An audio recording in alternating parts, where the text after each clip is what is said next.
विश्वभरि छरिएका साहित्यका फुलहरू टिपी सुन्दर माला गाँच्ने सुबासिला मनहरू। आऊ सबै सँगै उनौ थरी थरी फुलका माला, सबैलाई अटाउने यो हो हाम्रो साहित्यमाला, यो हो हाम्रो साहित्यमाला। नमस्कार।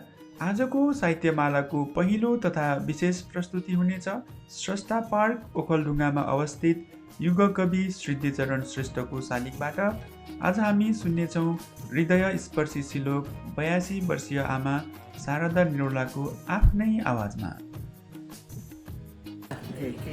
दिदीलाई मिठो र मसिनो, माइलीलाई रोटी पकाई, साइली र दिदीलाई पुवा खुडी खुडी, काइलीलाई लड्डु मिठाई। म कान्छी बौरी सधैँकी लौरी, 7 दिनका बासी मकै। यामा नरमा म जान्न घरमा, के भो र बाबु तँलाई। छोरा नाति पनि किसम किसमका, बिर्स्यौ नि आमा मलाई। छोरा नाति पनि किसम किसमका, बिर्स्यौ नि आमा मलाई।